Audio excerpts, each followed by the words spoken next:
Ci parli di questa pasta che stiamo preparando, che pasta è?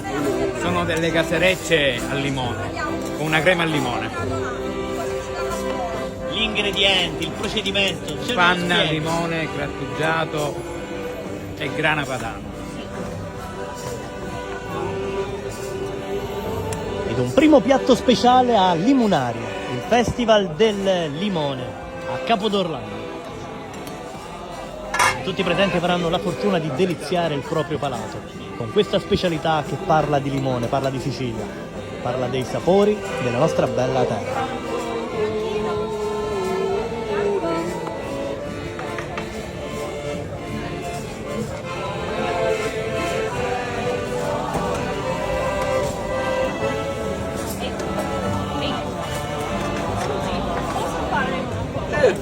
A lui deve prendere per A lui che ha i capelli bianchi.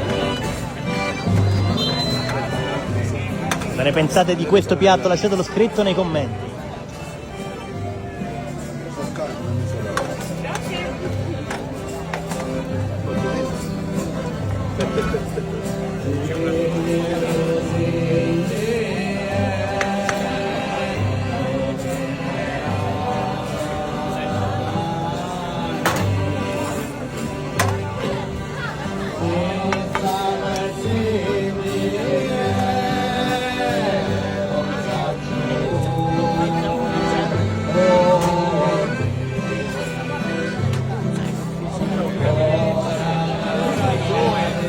No, chi la deve dividere?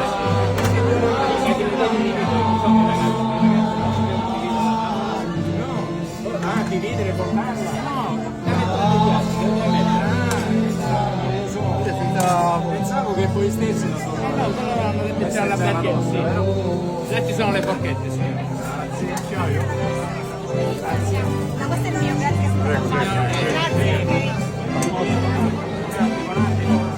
Allora, ok, questo sì. No, le palle mettere in fila da là e fai seguire qua. Fai seguire la fila, se no niente.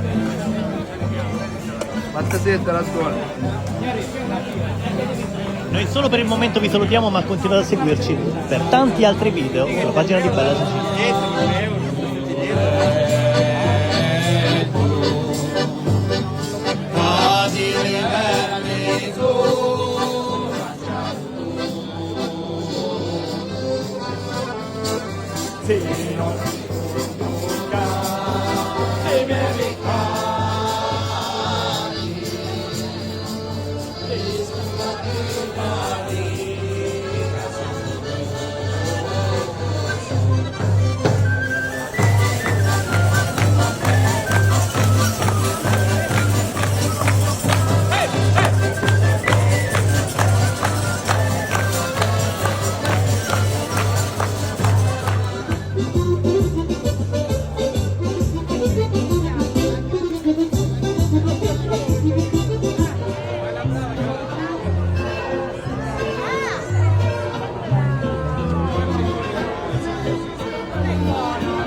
Diciamo che rappresentano la storia del nostro territorio, perché l'agrumicoltura, come prima fu il baco da seta, furono gli elementi traitanti dell'economia soprattutto orlandina.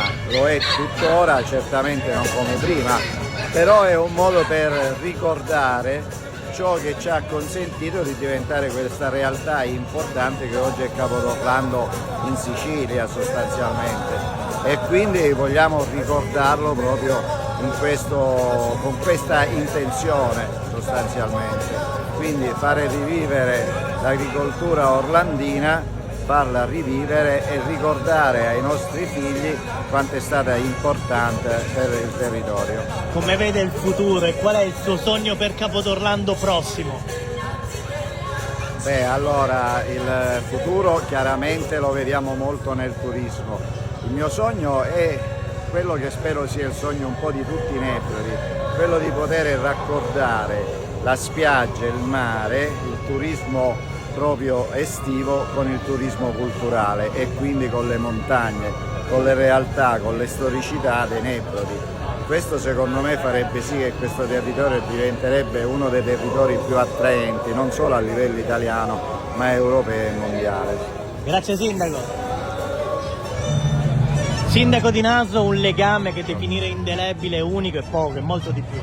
Assolutamente sì, Naso e Capodorlando è un territorio unico, la popolazione è unica, nonostante 100 anni fa è stata fatta questa scelta più o meno condivisibile, ma alla fine in ogni caso rappresentiamo un unico territorio, un unico popolo che effettivamente deve continuare a stare assieme, sviluppando tutti quegli elementi che la natura ci ha dato, quindi partendo dall'agricoltura a finire ai beni culturali di cui Naso è ricca. A Naso ci sono ben 42 beni culturali vincolati alla sovrintendenza e quindi rappresenta un centro storico di inestimabile bellezza e che tutti i cittadini di Capodorlando, ma non solo di Capodorlando, tutto questo territorio venebrodi possono frequentare con delle manifestazioni come queste che oggi sono organizzate su Capodorlando, ma domani ci sono anche sul Naso con una stagione teatrale e artistica di alto livello, con un festival tenebrodi cinematografico sul tema sociale ed ambientale che facciamo a fine settembre e inizio di ottobre, con una manifestazione che settimana prossima ci sarà organizzata dalla Prologo Ciuri, Arte e Colori, e Apri Fest, che è la manifestazione che aprirà tutte le manifestazioni estive che verranno organizzate sul territorio di Naso.